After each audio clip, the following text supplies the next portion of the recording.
Shalom and Chag Sameach from Kehilat Bethlehem and Shuvu, India. I want to bring greetings to you in the name of our Master Yeshua to the night of the bride, all the way from India, where Thomas the Apostle comes from.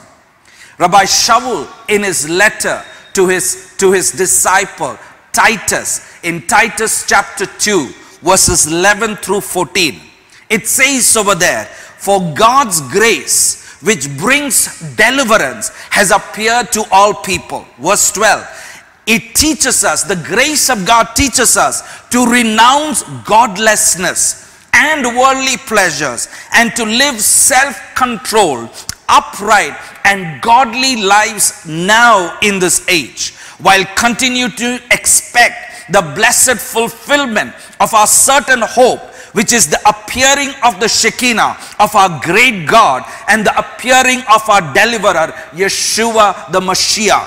Verse 14 goes on to say, "He gave himself up on our behalf in order to free us from all violation of the Torah." Remember, it is only violation of the Torah he has freed us. He has not set us free from the Torah itself. "And purify for himself a people who would be his own, eager to do good works." Now, before we can even talk about what the bride should do, or how the bride can prepare herself with a gown of many colors in this evening, I want to talk about when we contemplate Shavuot, what Shavuot is all about. Shavuot has basically three major highlights. Number one, it commemorates the Matan Torah, the giving of the Torah. The word, what we call Matan, is meaning it is the gift that God gave. You know, when someone gives you a gift, you do not deserve it. You didn't earn it. It is a gift. Mashiach, for that matter, in the New Testament, in the Brit Kadashah, is called Matan. No one deserves the Mashiach. He is a gift from God. The next thing that we focus on during Shavuot is the book of Ruth, also known as the Megillah of Ruth, which we read. The story of Ruth is such a powerful story, where it basically tells about how Ruth, who was a Ger, someone from the nations who desired to become grafted in to the Jewish people and to Israel. And Shavuot also marks a time when the Ruach HaKodesh, the Holy Spirit, was poured upon the Jewish people, as we read in the book of Acts chapter 2. For many Christians celebrate the concept of Pentecost. But for many Christians, Pentecost is an isolated event that marked the birth of the church. That's how it is taught, and that is how it is brought down in most Christian institutions. And the reason why I say that Pentecost is treated as an isolated event is because Christianity views Pentecost as a paradigm shift, which means away from the Torah. It is completely done away with. It is isolated. It is moved away. Pentecost in that case means as a paradigm shift of the birth of the church, which means it is the end of the law and it is the beginning of what many call quote unquote grace. Many of us are familiar with that. With this attitude, the majority of Christianity, when I say Christianity, I'm not targeting any Christians in particular. I don't believe in actually targeting people. I'm talking about dogmas. I'm talking about concepts. I'm talking about philosophies or doctrines. The system Christianity is built upon. There are systems in Judaism as well. Everything needs to be studied and questioned in context. Therefore, the attitude in Christianity is that what most Christians fail to realize is that the Torah was given on Pentecost. And if it was not for the Torah, there would be no such thing as Pentecost. You wouldn't have Pentecost or Shavuot, period. That's all there is to it. You wouldn't even know what it means by celebrating Pentecost if you have not experienced that on Shavuot. So contrary to what Christianity teaches as a system, whether it is in Catholicism or Protestantism, Pentecost, my friends, is not the birth of the church as many have heard it said, but it is the birth of the Jewish people over 3,000 years ago on Har Sinai, on the mountain of Sinai. And what happened on Pentecost 2,000 years ago was not the birth of the church or the birth of a religion to replace the people of Israel. Rather, it was a renewal what happened at Sinai. It was a renewal that happened in the book of Acts. Quickly, before we look at what it takes to dress the bride properly with a proper garment, we need to quickly look at the history of Shavuot. The first Shavuot, if you remember, takes place in the book of Exodus. After the children of Israel came out of Egypt, they had to count 50 days from Egypt, reach Mount Sinai, and on the 50th day, they would receive Shavuot. If you have taken time to ever read the scriptures in Exodus chapter 19, it says over there in the scriptures that there was thunder, there was noise. The Hebrew word used over there is kolot, which basically means there were voices. There was lightning, which means there was fire. And there was a thick cloud is what Exodus chapter 19 says. Hashem, God himself came down on the mountain. His chariot was there. Mount Sinai was like the tabernacle of God. Mount Sinai was like the throne room of God. And on Mount Sinai, that experience resulted in the giving of the Torah.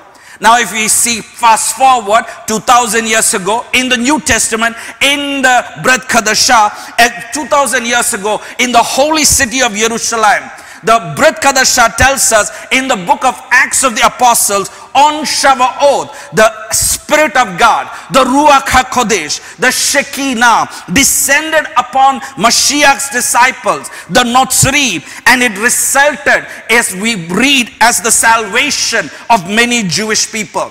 When I say salvation, there was a sense that stirred up a moment of repentance, a moment of Shuvah. That's what salvation truly is. Salvation is about turning away from your old way of living and turning towards God. If you take time to read in the book of Acts, it describes that the Spirit of God descended upon Mashiach's disciples in the form of fire. Acts chapter 2 very clearly says, again, over here, there was voices, there was fire, there was clouds. So what do we see? What happened in Exodus chapter 19 is, with the giving of the Torah, is the same thing that happened over here in the book of Acts by the giving of the Spirit. But later on we see exactly 40 days in the book of Exodus, 40 days after seeing the throne room of God, after hearing the voice of God, after experiencing the power of God, we see that the children of Israel, the sages say, because of a group of people called the Erev Rav, they built the golden calf. Later on we also see in the book of Acts over there that after this Acts chapter 2 experience, Acts chapter 3, Acts chapter 4, Acts chapter 5, as you continue going on reading, you will begin to see many Jewish people came to the salvation of the Mashiach. Many priests came to the faith, many Notzrim came to the faith, many Pharisees came to the faith, many Kohanim came into the faith. They came in thousands and thousands, and along with them also the nations were given an invitation to come into the faith. But later on, couple of years down the road, we again see what began in Jerusalem changed and became into another golden calf. But through both these moves, very clearly we see in the book of Exodus and in the book of Acts, we very clearly see there was always a remnant, and how Hashem continued to see his purposes being fulfilled through the remnant. But the question we need to ask ourselves quickly is, who or what is quote unquote the Erev Rav? It says, the sages say that we're going to have a problem with the Erev Rav. What is Erev Rav? The word Erev Rav in Hebrew is translated as a mixed multitude. It's like they work for the other side, but they are with you. It's something like they are like sort of secret agents. These are the ones that caused the golden calf at the time in the wilderness. The sages say that the Erev Rav is what is going to make the nation of Israel fail in the end of days. I like what Rabbi Chaim Vital, who is the student of the Arizal, in his book Etz Chaim, what he says concerning the Erev Rav. He says that most of the leaders will be Erev Rav. So it can be politicians, it can be presidents, it can be generals. Even in Israel and even in the religious community, majority of the leaders would be Erev Rav, including the Jewish community and the non-Jewish community. So it is easy to hide behind a religious exterior and know a lot of Torah and then ridicule somebody and then throw them out because they are bothering you with what they say. The same thing, my friends, is there in the Christian world, in the church. We are quick to judge. We are quick to criticize. We are quick to gossip. We are quick to slander one another. We are quick to blaspheme. We are quick to tear down our own brother who believes in the Mashiach. Remember, all that glitters is not gold. The question we need to ask is, how does one recognize the Erev Rav? How do I recognize? When you see somebody having no mercy, someone without mercy, very soon when you will understand Erev Rav. When you see someone with zero mercy, Erev Rav, secular or in the religious world.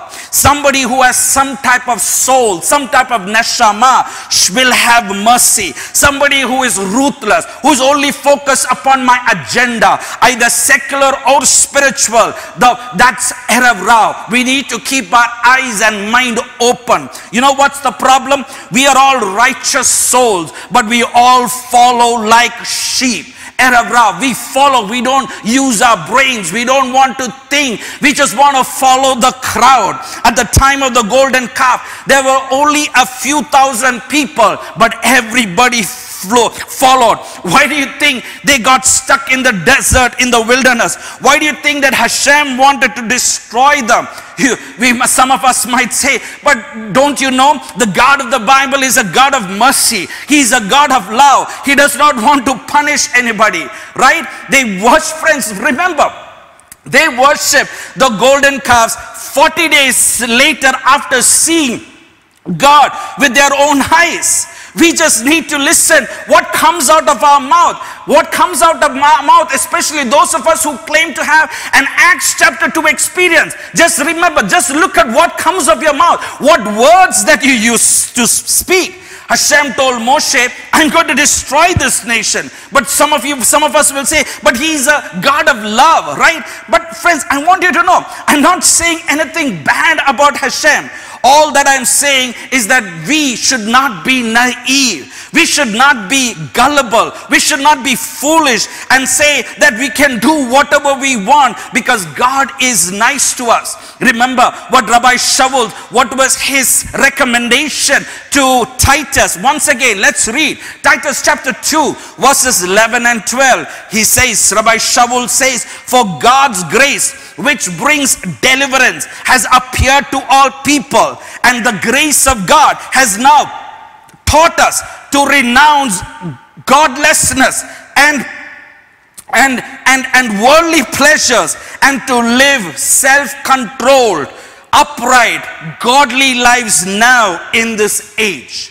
We see someone teaching something which is different from my teaching, something different from my doctrine, something different from my theology. We are quick to judge. We are quick to humiliate. We are quick to throw out. Friends, if you have experienced the grace of God in your life, you cannot behave like that. Friends, if you worship a golden calf, you will be destroyed. It is not my judgment. It is what the Bible says. That's what the scripture says. It was only a small mixture of evil people. They made the golden calf. But do you know what our problem is?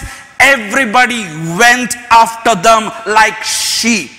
Very few people said, I am not part of this. I don't want to be part of this. It is called the sheep syndrome. Another problem was that nobody protested. You don't protest, friends. You are part of the problem. Everybody likes to follow the crowd. Do you remember what the Master himself says?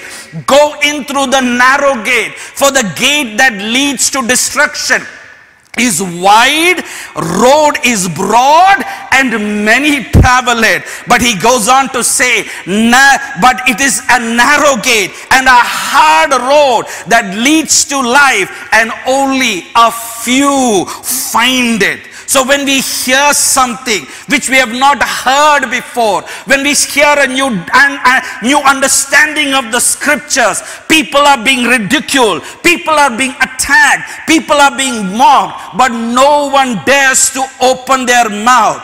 If you don't protest against the evil, when I say evil, Lashon Hara, what is Lashon Hara? Evil talk. When I don't protest against gossip, when I don't protest against slander, doing evil talk or evil doing of one person against another, you are just as guilty as them.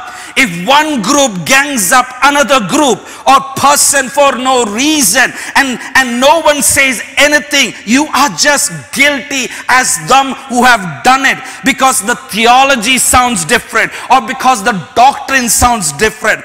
Nobody is protesting against the desecration of God's name that is done. In Hebrew it's called Kilul Hashem. Friends, let me encourage the body of Mashiach on this Shavuot, on this Pentecost. Come, let us learn together, let us reason together, let us discuss, and let us be like the Bereans in the book of Acts, and let us understand what we are teaching and what we are understanding, and let us clothe ourselves with the right garments so that we can prepare the banqueting table of the Lord in these days and times. But what is our problem? No one is screaming to no one is screaming to the other person, stop this kind of unruly behavior. Nobody is telling your brother, stop your idolatry, stop with how you treat the other person. No one is protesting. No one wants to protest. No one wants to stand up. No one wants to stand up for some type of morals. Then, friends, you and I are just as guilty. The question this morning, this evening is, what should we do? What is the solution? How should the bride be ready? First of all, number one, we need to remember everything was created in this world that was created. It was created by speech. If you look in the book of Genesis, you go on to say, God said, Hashem said. Everything that was created with speech. In other words, we need to know, do you walk the walk? Do you know what was the only thing that was not created with speech? It was man. You and I were not created with speech. It says over there in Genesis, let us make man. Why? Why is everything made by speech, but man is made by action? Because we have to do action. Talk is cheap, but walk the walk. So what do we do? Remember what Moshe told the people. If you want to come out of Egypt, you have to do something. Not talk, but action. The first thing we need to do, if we have to be prepared as the bride, the first thing we need to do, Psalms 51:19 says that the sacrifice of God is a broken spirit. The first thing we need to do is shuvah. Teshuvah means repentance. You need to do serious shuvah of your sins. Serious shuvah for your sins, for your attitude, for our lifestyles, for our wrong belief systems, for our doctrines. Friends, if you truly experience Mashiach, you will truly experience a transformation like Zacchaeus in the New Testament. The problem with most of us is we do not know what shuvah is. We do not know what repentance is. Serious shuvah for our actions. Serious shuvah for the words that have come out of our mouth. Shuvah, repentance for our attitudes. Repentance for our lifestyles. Repentance for our behavioral behaviors. Repentance for our judgmental attitudes. You can go through the list and you do serious shuvah. You know why? Because Hashem wants it. Hashem will accept it. The sacrifices of God are a broken and a contrite spirit. Realize what you did, admit it, and do shuvah. Do you have unforgiveness to one another? Do you have bitterness to one another? Do you have unforgiveness towards yourself? Do you have rejection? Do you have hate without a cause? Do you not respect one another? No matter if he believes in what you teach or not. Can we learn to respect one another just for the sake of Mashiach? Can we respect our other believers in the body of Christ in India? Can we respect one another?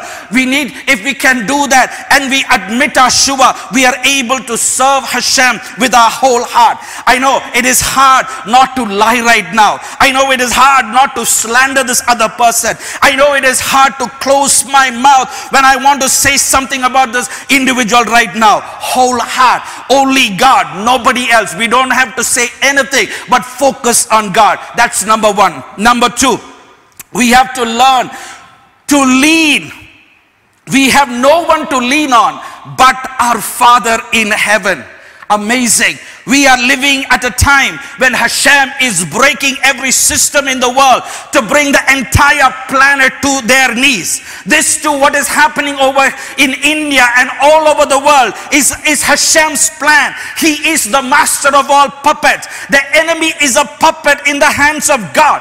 Don't think even for 1 second that anyone has an upper hand on the master of the universe. Hashem wants us to be on our knees, screaming, crying out for redemption. We have not done that for the last many years. So Hashem is going to bring us to our knees. We have lived lives very casually. We have been lazy with our walk spiritually. We have not been serious with our relationships with one another. We have not been serious with our relationships in the kingdom of God. We have thought it is my education. We have thought it is my job. We have thought it is my money that brought us where we are. And Hashem is shaking the very thing that we put our security in. We are living in times where there is no financial security. We are living in times where evil regime is coming to arise. We should have no one to lean on but our Father in heaven.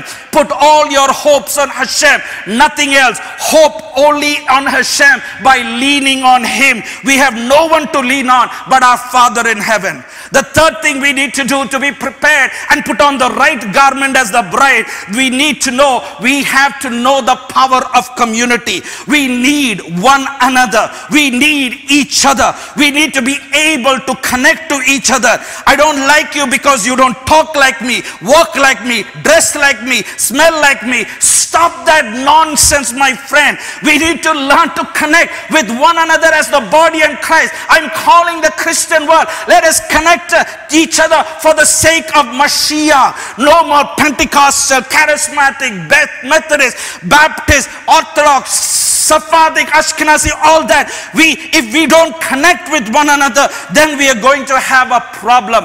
The enemy, Amalek, wants us to be separated. Where does this all come from? All these types of separations within the body of Messiah: Jewish, non-Jewish, black, white, Pentecostal, non-Pentecostal. That's all Amalek. That's the enemy. He wants the separation. Why don't you like this person? Why don't you like me? Do you know me? Do you know anything about me that you don't like me?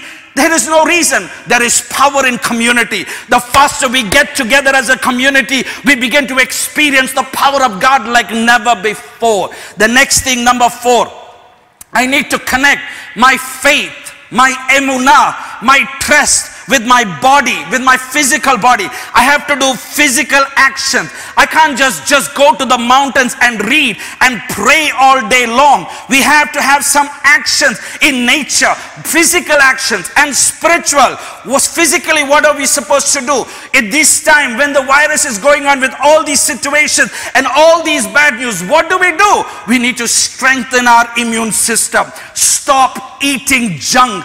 The minute we stop eating junk in the physical, we stop eating junk in the spiritual too. Stop eating sugar and processed food physically and spiritually. Eat a lot of vegetables. Do a lot of physical actions. Let us have a balanced diet. Just like physically at this time, we need a balanced diet. Spiritually also, we need a balanced diet. Throw away those theologies and doctrines which has nothing to do with the faith faith in Messiah. Stop wasting your time focusing in front of Netflix and watching movies. Study the Torah. Study the Torah. See what it says.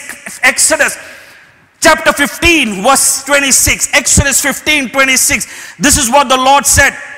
If you will diligently listen to the voice of the Lord your God and do that which is right in his sight, I will give ear to his commandments and keep all his statutes. He says that I will put none of these diseases upon you which I brought upon the Egyptians. Why? Because I am the Lord. I am Ani Hashem Rofeka.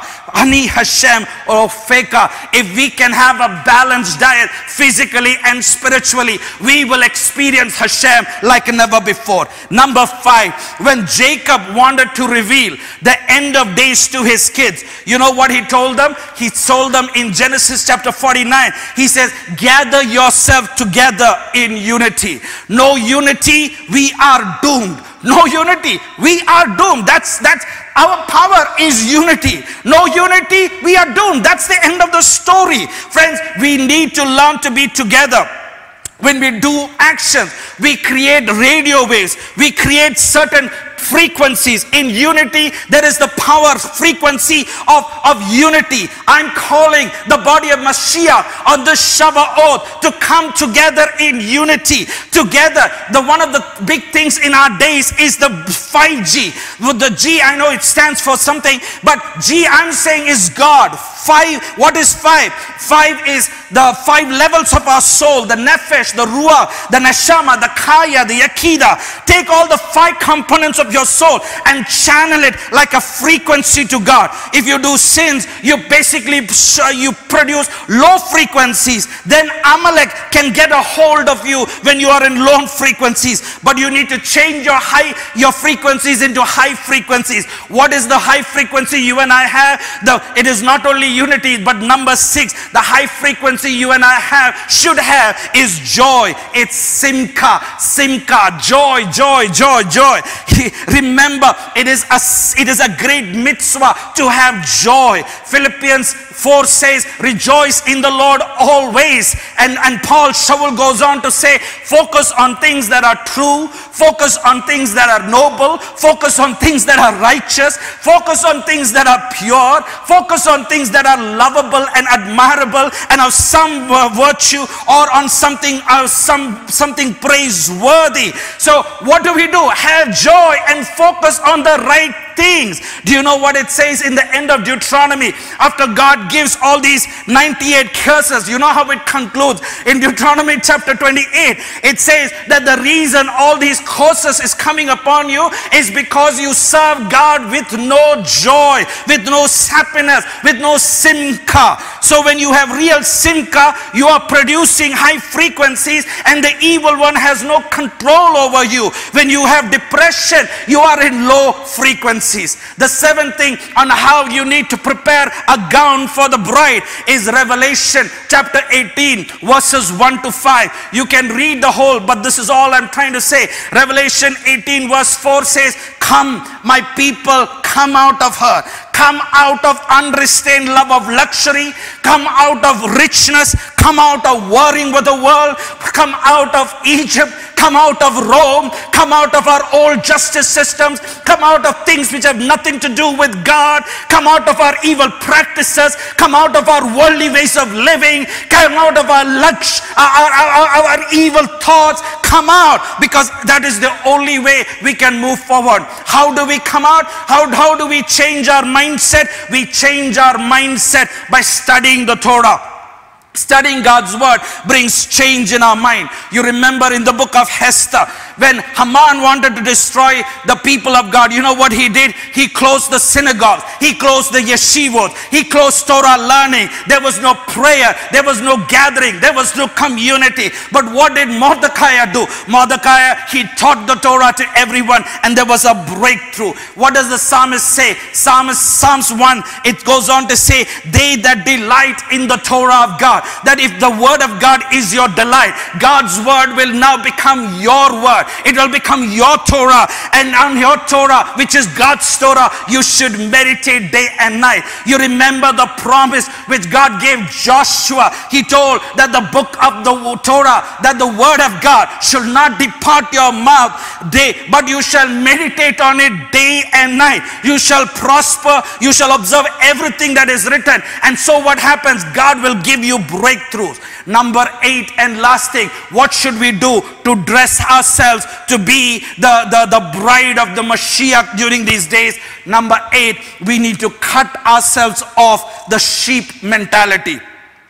You cannot be a follower. You have to be a leader of your own existence. You have to learn from smart people. You cannot be sheep. The ones who were not sheep went out of Egypt. They followed a leader who was showing them the path of God. They did not worship him. They did not put him on a pedestal. How do we know that they didn't put him on a pedestal? If you look at their 40 years of their life, all they did was they were fighting with him.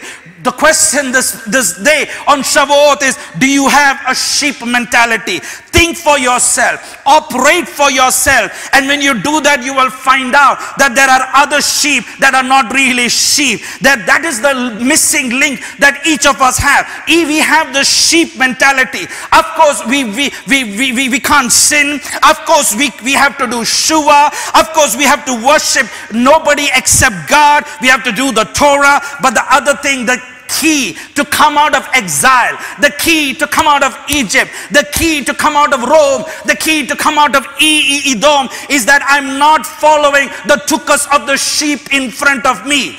I'm following Hashem. Remember what the master says. He says over there, my sheep hear my voice and I listen to them. They follow me, and because they follow me, they have eternal life. Stop following other sheep. Stop following people. Stop following principalities. Stop following systems that do not cause you to focus on God. Only Hashem can save us and get us out of the situation. Nobody can save us but God. Not any world leader, not any riots, demonstrations, mass lawsuits. This is the way the line is already. The Kadosh Baruch Hu only can help us. And when the situation worsens, you know what? Hashem will send his messenger, King Mashiach. He himself will come and redeem the world and destroy everything that is not of his kingdom. Then Hashem will be king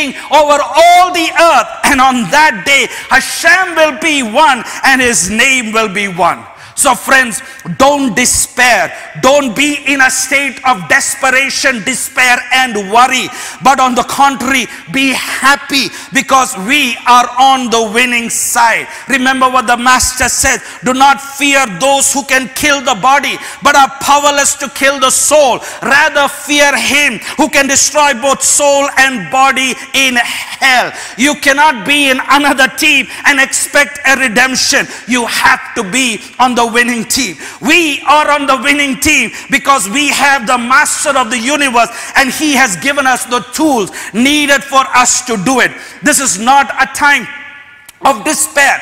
This is not a time of sadness. This is not a time of anxiety. We are getting ready for the days of Mashiach. We have been waiting for these days. We need to do action. We need to come out of her. We need to come out of Egypt. We need to come out of Rome. We need to cut the golden calf syndrome in our life. We need to come out of her. So it all depends if this redemption is going to happen sweet, quick and painless, or God forbid it happen. It all depends on us, friends. We can change it for the positive or for the negative. All this darkness around us, we can change just like the snap of my finger. What do? All we need to do is to have a little bit of joy, a little bit of simcha, joy when we serve God. We need to learn to love our fellow brothers and sisters like nobody else. Learn to have no hate without a care, no baseless hatred, no sinat kinam. And we need to have unity and serve Hashem with joy and with a pure heart. To those who are fearful hearted, I want to say, do not be afraid. For the Lord your God is strong, and with his mighty hands, when you call out on his name, he will come and save. To those who are brokenhearted, I want to say on the Shavuot, do not lose your faith. For the Lord your God is strong, and with his loving arms, when you call on his name, he will come and save. May we have the grace to say no to fear. May we have the grace to say no to unbelief and doubt. May we have the grace to say no to bitterness, unforgiveness towards one another and towards ourselves. May we have the grace to say no to jealousy, envy and comparison. May we have the grace to say no to rejection. May we have the grace to say no to evil speech. May we have the grace to say no to gossip. And may we seek Hashem and say, Lord, please light this fire that once burned bright and clear back into my heart. Replace the lamp of my first love that burns with holy fear. May we keep our way pure by guarding it according to the word of God. May we have the grace to go up the mountain of the Lord and seek him in his holy place. May we have clean hands which signify our works, which signify our deeds that needs to be done with the purity of heart. And let us be careful with what comes out of our mouth. May we clothe Mashiach back with the right clothing as we prepare ourselves to be the bride of the Lord. And finally, friends, may we be like Ruth, who desired to be grafted in and went through a complete change, complete conversion. And she said, your people will be my people and your God will be my God. The same thing Apostle Paul talks about in Romans chapter 11, of how the nations have been given the opportunity through the Messiah to be grafted in. And by being grafted in, we can produce life, and there will be life from death and eternal salvation. Amen. May the God of Abraham, Isaac, Yaakov, and give us grace to be the bride of Hashem. And may we truly experience true freedom on this Shavuot. Chag Sameach, friends, and Shabbat Shalom.